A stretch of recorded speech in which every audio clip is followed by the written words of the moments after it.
मित्रों नमस्कार।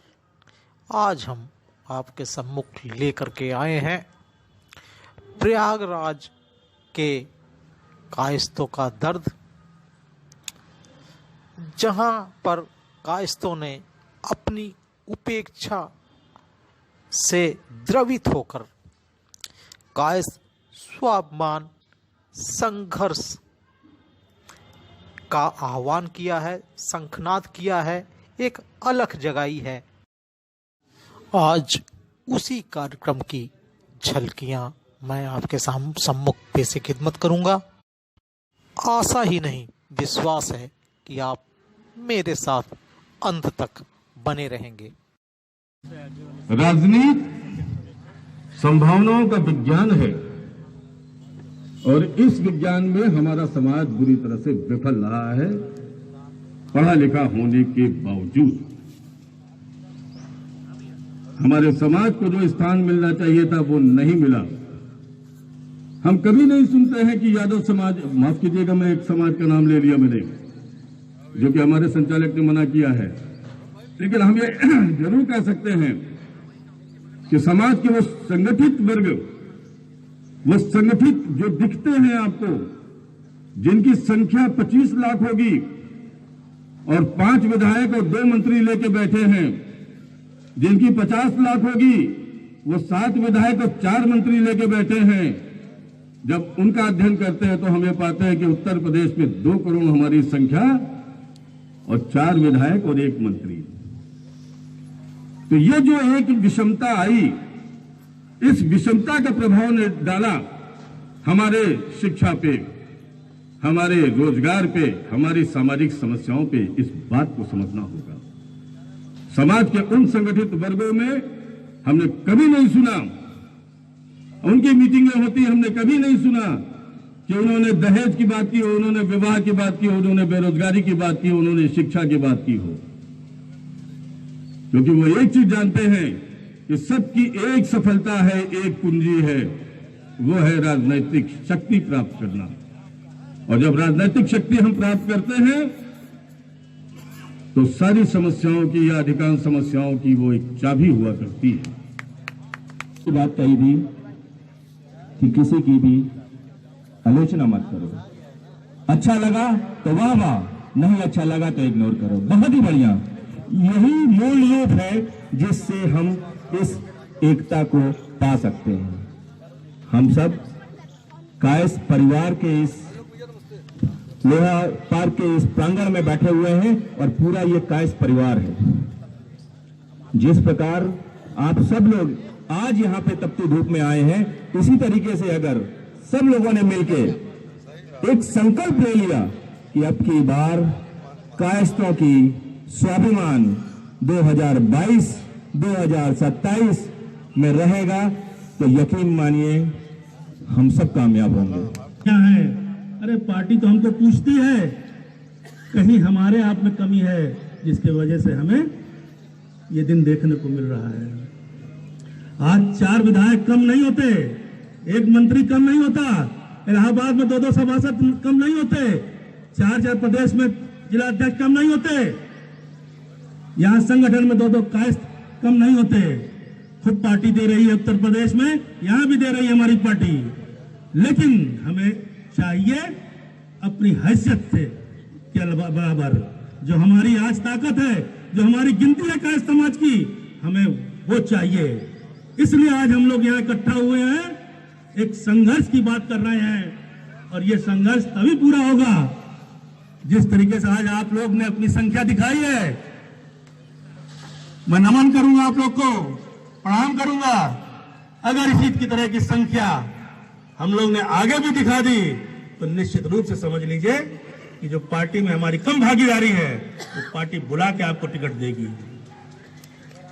मैं बताना चाहता हूं आप लोगों को कि आज जो संख्या यहां पे है, हम खुले मन से कहते हैं चुनाव 2022 में है, अगर हम अपने को मजबूत नहीं करेंगे राजनीतिक क्षेत्र में तो बहुत पीछे चले जा रहे हैं, अगले 5 साल फिर पीछे चले जाएंगे। ऐसे ही उम्र निकलती चली जाएगी। हमारे समाज में हम लोग तो रोज देखते हैं कितनी समस्याएं हैं, के भाई देखते हैं, टीपी सिंह साहब देखते हैं, सभी लोग देखते हैं। मैं बताना नहीं चाहता हूं, लेकिन मुझको जाके दूसरे नेताओं से हाथ जोड़ के निवेदन करना पड़ता है कि इनके माता पिताजी 1 महीने के अंदर मर गए, इनको नौकरी इनके पिताजी के स्थान दिला दीजिए। डीएम से बात करवाता हूं, तब यहाँ पेपर वहां तक पहुंचता नहीं। क्यों? क्योंकि हमारे कायस्थ समाज में कोई ऐसा नेता पैदा नहीं हुआ है। हम लोग में कमी है, हम किसी के माध्यम से जा रहे हैं। आज हमारे इलाहाबाद क्षेत्र में 2 कायस्थ दरोगा हुआ करते थे, दोनों सस्पेंडेड हैं। मैंने बात किया, एक तो बहाल हुआ, दूसरा भी होगा। लेकिन मेरा आप लोग से सिर्फ एक निवेदन यह है कि अगर हम आप इसी में मजबूत हो जाएं तो हमें किसी से कहना ना पड़ेगा, हमें खुद में कलम में इतनी ताकत हो जाएगी कि हम लोग अपने समाज के लिए लड़ सकेंगे, अपने समाज के लिए संघर्ष कर सकेंगे। हमारी जनसंख्या, पहले हम जनसंख्या की बात करते हैं। अभी 15 जनवरी 2021 के जो नवीनतम आंकड़े हैं, उस आंकड़ों के अनुसार 23.5 करोड़ लोगों में से कायस्थों को 3% माना गया है। उसके अनुसार लगभग 70,50,000 हम लोग होते हैं, जबकि अगर आपुष्ट खबरें हैं कि हमारे 2 करोड़ के होने की प्रबल संभावना है। और अगर हमें 70 लाख भी मान लिया जाए, उस हिसाब से भी अगर हमको 3% बता रहे हैं कि हमारी हिस्सेदारी 3% है, तो उस हिसाब से भी अगर वो हमारे विधानसभा की 403 सीटों में से 3% यानी कि 15 सीटें और 100 सीटें जो विधानमंडल की हैं उसका 3% दें, तो टोटल हमारी 18 सीटें कम से कम होती हैं। कम से कम हमारे विधानसभा में 18 प्रतिनिधि तो पहुंचने ही चाहिए। इसके अलावा लोकसभा में 80 सीटें और राज्यसभा में 31 सीटें सूबे की होती हैं, और उन 80 सीटें और 31 सीटों को अगर जोड़ दिया जाए तो 111 सीटें होती हैं। इन 111 सीटों को आगणित करने पर 3% आगणित करने पर कायस्थ समाज को कम से कम 4 सीटें मिलनी चाहिए। हमारे प्रतिनिधि कम से कम संसद में 4 प्रतिनिधि पहुंचने चाहिए, जो कि नहीं पहुंच रहे हैं। जहां तक मैं वर्तमान स्थिति की बात करता हूं, तो इस समय उत्तर प्रदेश सूबे से हमारे संसद में पहुंचने वाले प्रतिनिधियों की संख्या 0 है। फिर सरकार कैसे ये कह सकती है कि वह कायस्थों के साथ भेदभावपूर्ण रवैया अख्तियार नहीं कर रही है। मित्रों, चंद लाइनें आपके सम्मुख पेश खिदमत करने के बाद मैं अपनी वाणी को विराम दूंगा कि पीर पर्वत सी पिघलनी चाहिए, पीर पर्वत सी पिघलनी चाहिए, इस हिमालय से कोई गंगा निकलनी चाहिए। सिर्फ हंगामा खड़ा करना हमारा मकसद नहीं, मकसद है कि ये सूरत बदलनी चाहिए, सूरत बदलनी चाहिए। मित्रों, सूरत बदलने का आगाज आज की इस सभा के बाद दिखाई देना प्रारंभ हो जाएगा, और इस सफल सभा को देखते हुए मैं आज ये दावा कर सकता हूं कि सरकार और विभिन्न राजनीतिक दल हमारी बातों पर विचार करेंगे और कायस्थों के अधिक से अधिक प्रतिनिधि माननीय लोकसभा में, माननीय राज्यसभा में एवं विधानसभा एवं विधानमंडल में कैसे अधिक से अधिक हमारे प्रतिनिधि पहुंचे। आज उसी के लिए रणनीतियां बनाने के लिए, कारगर उपाय ढूंढने के लिए हम लोग यहाँ इकट्ठे हुए हैं। आशा ही नहीं विश्वास है कि आप सभी के द्वारा आज यहाँ से कोई ऐसी रणनीति घोषित की जाएगी, कोई ऐसा प्रस्ताव पारित किया जाएगा जिसके आधार पर हम आगामी विधानसभा चुनाव 2022 एवं 2027 में अपेक्षित लक्ष्य प्राप्त कर सकेंगे। अंत में चंद लाइनें और पेशे खिदमत हैं। खुदी को कर बुलंद इतना कि हर तहरीर से पहले खुदा बंदे से खुद पूछे, बता तेरी रजा क्या है। आपका धन्यवाद, शुक्रिया, आभार। इसका मैं समर्थन भी कर रहा हूं और इसमें एक चीज मैं जोड़ना भी चाहता हूं। हमारी संख्या भी देखिए, क्योंकि अभी पिछले दिनों एक सर्वे हुआ है पूरे उत्तर प्रदेश की विधानसभाओं का। उत्तर प्रदेश में जो 75 जिले हैं, उन 75 जिलों में 35 जिले ऐसे हैं और उत्तर प्रदेश की जो 403 विधानसभाएं हैं, उन 403 विधानसभाओं में 70 विधानसभाएं ऐसी हैं जहां पर हम प्रभावशाली संख्या में हैं। उन 70 विधानसभाओं में 40 विधानसभाएं ऐसी हैं जहां हमारी संख्या 10,000 से लेकर के 50,000 तक है। ऐसी 40 विधानसभाएं हैं। 30 विधानसभाएं ऐसी हैं जहां हमारी संख्या 50,000 से लेकर के 1 लाख प्लस है। आप उत्तर प्रदेश में कम से कम 30 विधानसभाएं ऐसी हैं जहां अपना विधायक बना सकते हैं और 40 विधानसभाएं ऐसी हैं जहां किसी की प्रत्याशी को जिता सकते हैं या हरा सकते हैं। ये आंकड़े मेरे पास डिटेल हैं पूरे उत्तर प्रदेश का, 403 विधानसभाओं का, किस विधानसभा में क्या संख्या है हमारी। जैसे हम इलाहाबाद में भारी संख्या में हैं, उसी तरह से लखनऊ, गोरखपुर, बस्ती, आगरा, ये 35 जिले ऐसे हैं जहां हमारी संख्या भारी है। अब सवाल यह उठता है कि इतनी संख्या के बावजूद राजनैतिक पार्टियां उस अनुपात में टिकट क्यों नहीं देती। इस पर हम सब लोगों को मंथन करना होगा। लेकिन एक बात हम कहना चाहते हैं बड़ी अदब के साथ, उत्तर प्रदेश में कई छोटी छोटी जातियां हैं। लोहार, कुहार, सोनार, ऐसी 1 दर्जन जातियां हैं जिन्होंने अपनी विधानसभा को पहचाना, संगठित हुए। हमसे कम संख्या है, इसके बावजूद वो संगठित होकर के अपना विधायक बना रहे हैं। नाम लेने में मुझे एतराज नहीं है।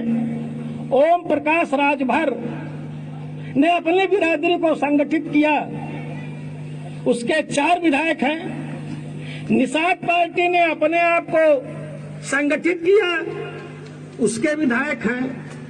जिन जातियों ने अपने को संगठित किया और साथ ही साथ वोट में तब्दील कर दिया, उनको टिकट मिल रहा है।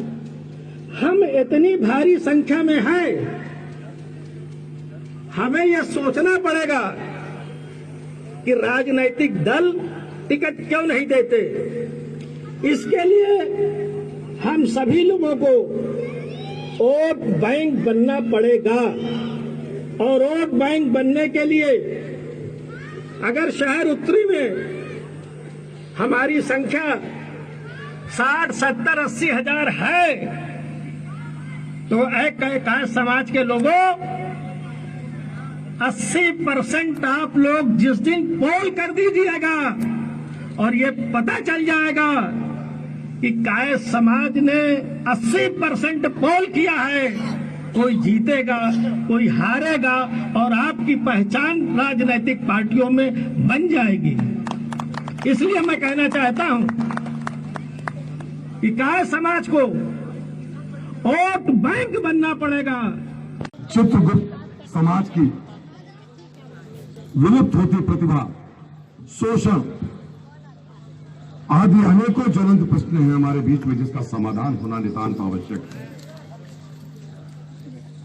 आज आप सबके सामने खड़ा होकर के एक संबोधन कर रहा हूं, एक उद्देश्य, एक निवेदन, एक आग्रह के साथ कि आप लोग पूर्ण समर्पित भाव से हमारे संबोधन पर सहमत व्यक्त करते हुए अपने आप को समाज की स्वाभिमान की यात्रा, स्वाभिमान के संघर्ष की यात्रा में पूर्ण रूप से अभिव्यक्त करेंगे और समाज की अभिव्यक्ति हो, इसके लिए सारे लोगों ने एक संदेश दे दिया। इस पार्क में उपस्थित होकर के मैं उन सबका भी साधुवाद करना चाहता हूं। मेरे मित्रों, आज समाज रूपी विपुल कुटुंब में हमारी और साहब की पहचान समाप्त होती जा रही है। या यूं कहिए कि हम आप समाज के हाशिए पर खड़े हैं। ऐसी विषम परिस्थितियों में हमें क्या निर्णय लेना होगा, बहुत सारे पूर्व वक्ताओं ने बताया। मैं उन बातों को दोहराना नहीं चाहूंगा, समय कम है। ये बड़ा ज्वलंत प्रश्न है, लेकिन एक बात और कहना चाहूंगा कि अगर हम अतीत की जुगाली करते रहे और वर्तमान में जो हमारे सामने शोषण का जो हम शिकार हो रहे हैं, इससे मन में उदासी उतारते रहे, तो हम आगे के संघर्ष की गाथा को यही समाप्त कर देंगे। न अतीत की जुगाली करनी है, न वर्तमान में हो रहे शोषण से उदासीनता पैदा करनी है। और एक बात हरवंश राय बच्चन के कुछ कविताओं की पंक्तियां याद आती है, मैं उसको दोहराना चाहूंगा।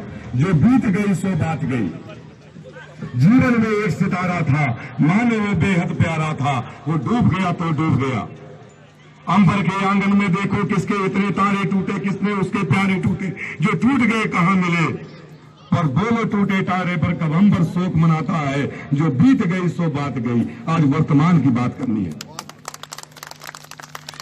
आज वर्तमान सबसे अहम बात है कि हमें आगे कदम बढ़ाना पड़ेगा, लेकिन बड़ा अटपटा लगता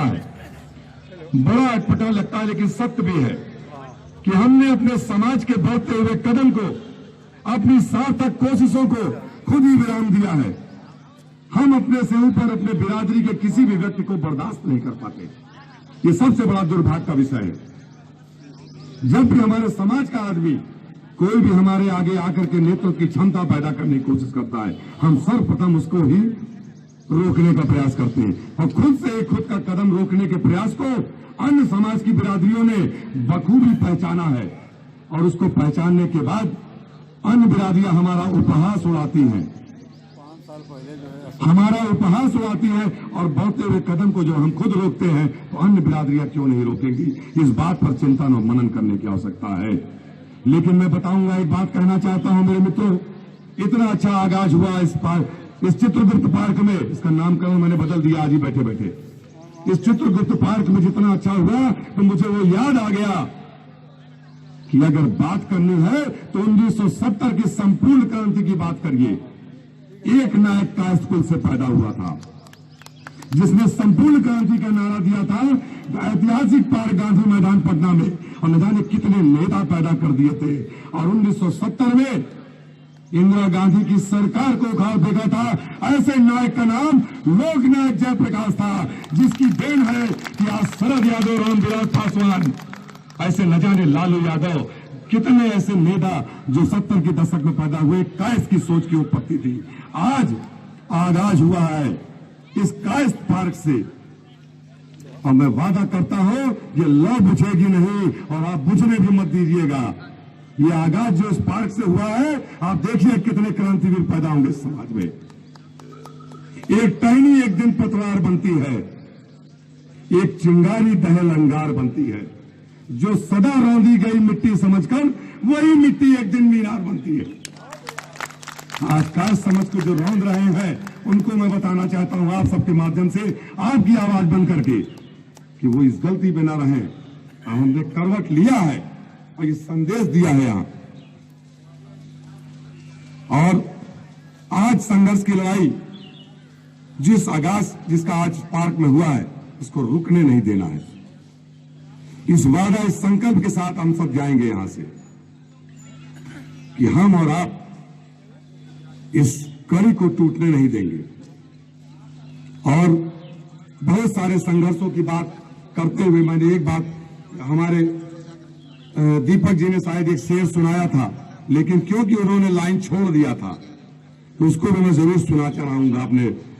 आज हमारे बीच में कोई भी व्यक्ति जिसके अंदर नेतृत्व की क्षमता है, उसको आगे लाने की आवश्यकता है। ये हमारा और आपका कर्तव्य बनता है कि उसको आगे लाना होगा। और समाज में जो पूर्णकालिक रूप से समाज को अपना समय दे सकता हो और कोई कार्य ना हो उसके पास, जो पूर्णकालिक समाज को समय दे सकता हो, उसको आपको भी अपने हाथों हाथ लेना होगा। तभी आप एक नेता, एक अगुवा चुन पाएंगे। और अगुवा कोई बने, इसमें कभी भी मन में गुरेज मत पालिएगा। एक न एक व्यक्ति तो आएगा ना, एक को आप आगे बढ़ाइए, कारवां बन जाएगा। हो गई है पीर पर्वत सी पिघलने चाहिए, इस हिमालय से भी कोई गंगा निकलनी चाहिए। मेरी कोशिश है, हंगामा खड़ा करना मेरा मकसद नहीं, मेरी कोशिश है कि सूरत बदलनी चाहिए। इसके आगे की 2 लाइन छोड़ दिया था भाई ने, मेरे सीने में न सही तेरे सीने में सही हो, कहीं भी आग पर ये आग जलनी चाहिए, आग जलनी चाहिए। और ये जो लौ जली है, मैं आपसे वादा करता हूं उन आयोजक मंडलों की तरफ से कि जो लौ आपने जलाई है ना, ये समूचे प्रांत तक पहुंचेगी। आज जरूर लोग कहते हैं कि समूचे प्रांत से संपूर्ण राष्ट्र तक का कहीं भी अपने स्वाभिमान के संघर्ष की लड़ाई लड़ रहा है, उसको कहीं अहमियत नहीं दी जाती। लेकिन आज मैं वादा करता हूं आपसे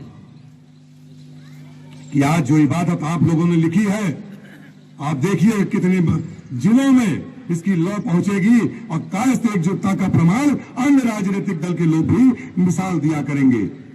एक बात जरूर कहूंगा, हम अपने संघर्ष को कहीं भी मुकाम तक नहीं पहुंचा पाए, कोई चिंता मत करिए।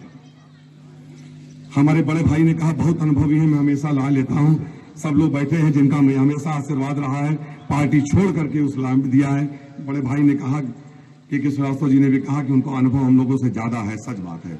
लेकिन हम अपनी संख्या को आज संकल्प लेते हैं कि परिभाषित करके दिखाएंगे। और एक वादा लेना चाहूंगा आपसे कि जब भी जरूरत पड़ेगी, आप समाज में बस 2-4 घंटे समय देकर के समाज में अपनी सहभागिता निभाई, फिर देखिएगा कैसे आपकी लड़ाई परिणाम तक पहुंचती है। हो के मायूस न सांझ से ढलते रहिए, जीवन भोर है सुबह से खिलते रहिए। एक ही पांव पर चलोगे तो थक जाओगे, एक ही पांव पर खड़े होगे तो थक जाओगे। धीरे धीरे ही सही पर राह पे चलते रहिए, धीरे धीरे ही सही पर राह पे चलते रहिए। और मैं चलता रहूंगा पथ पर, चलता रहूंगा पथ पर, या तो मंजिल पर पहुंच जाऊंगा और नहीं तो एक अच्छा मुसाफिर कहलाऊंगा। इन्हीं बात के साथ मैं अपनी बात को विराम देता हूं। धन्यवाद, सबको साधुवाद। और पुनः आग्रह करता हूं कि ये आयोजन रुकना नहीं चाहिए, ये कारवां बढ़ना चाहिए। चित्रगुप्त भगवान की जय कहते हुए वंदे भारत। सबको प्रणाम, साधुवाद। जैसा कि आपने देखा कि कायस्थों की राजनैतिक सामाजिक उपेक्षा का दंश झेल रहे कायस्थ समाज के लोग आज द्रवित हो उठे हैं और चाह रहे हैं कि कायस्थ समाज भी राजनैतिक सशक्तता को प्राप्त हो, जिससे उसका चतुर्दिक विकास संभव हो सके। इस हेतु ही अलख जगाने के लिए कायस्थ समाज के लोगों ने जो बीड़ा उठाया है, ऐसा प्रतीत होता है कि आने वाले कल में वर्ष 2022 एवं 2027 के विधानसभा चुनाव में कायस्थों का हित साध देखते हुए ही विभिन्न राजनीतिक पार्टियों को अपनी रणनीतियां बनानी पड़ेंगी, तभी कोई भी राजनीतिक दल कायस्थों का मत सामूहिक रूप से प्राप्त कर सकेगा। कायस्थ समाज के द्वारा इस अवसर पर एक कायस्थ घोषणा पत्र भी जारी किया गया, या यूं कह लें कि कायस्थ प्रस्ताव जारी किया गया, जिसमें कहा गया कि वह उसी राजनीतिक दल को मतदान करेंगे जो कायस्थों का हित साधक होगा। सुनते हैं उस घोषणा पत्र को।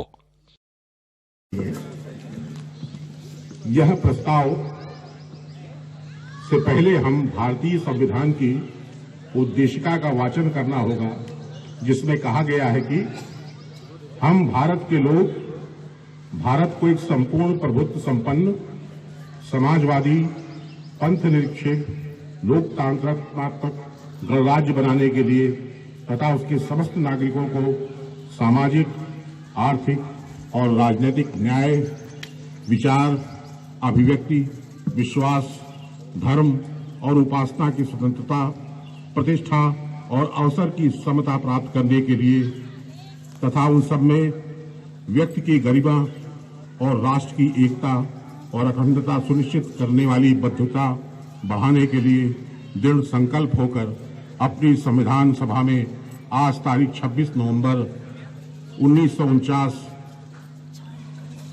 को एतद द्वारा इस संविधान को अंगीकृत कर अधिनियमित और आत्मसिद्ध करते हैं। देश के संविधान में अभिव्यक्ति है कि उसके समस्त नागरिकों को सामाजिक, आर्थिक और राजनीतिक न्याय, विचार, अभिव्यक्ति, विश्वास, धर्म और उपासना की स्वतंत्रता, प्रतिष्ठा और अवसर की समता प्राप्त करने के लिए तथा उन सब में व्यक्ति की गरिमा और राष्ट्र की एकता और अखंडता सुनिश्चित करने वाली बंधुता बढ़ाने के लिए, अर्थात हमारे देश का संविधान यहाँ के नागरिकों को बिना किसी भेदभाव के अवसर की समानता प्रदान करते हुए सामाजिक, आर्थिक और राजनीतिक न्याय का अधिकार प्रदान करता है। किंतु व्यवहार में संविधान की उद्देशिका में निहित तथ्य कायस्थ समाज को सामाजिक, आर्थिक व राजनीतिक न्याय नहीं प्रदान कर रहे हैं तथा वर्तमान में उत्तर प्रदेश की जनसंख्या 23.5 करोड़ तथा कायस्थों की जनसंख्या सरकारी आंकड़ों के अनुसार लगभग 2 करोड़ होने के बाद भी कुल विधानसभा की 403 सीटों व विधानमंडल की 100 सीटें कुल 503 सीटों के सापेक्ष सिर्फ 4 सीटों पर ही विधानसभा में तथा 1 सीट पर विधानमंडल में हमारे प्रतिनिधि मौजूद हैं, जबकि कायस्थों की जनसंख्या के सापेक्ष विभिन्न राजनीतिक दलों के द्वारा कराए गए सर्वे में कायस्थ बाहुल्य 70 सीटें बताई गई हैं। उक्त क्रम में कम से कम 60 प्रतिनिधि होने चाहिए। इसी प्रकार लोकसभा की 80 सीट व राज्यसभा की 31 सीटों की कुल संख्या 111 सीटों के सापेक्ष 10 प्रतिनिधि होने चाहिए, किंतु अभी सूबे में हमारे प्रतिनिधियों की संख्या 0 है। इसी भेदभाव को समाप्त करने हेतु जो भी राजनीतिक दल कायस्थों का प्रतिनिधित्व बढ़ाने हेतु कार्य करेगा, कायस्थ समाज अपने मतदान का प्रयोग उस राजनीतिक दल के पक्ष में करेगा। कृपया हाथ उठाकर इसका अनुमोदन करें। धन्यवाद।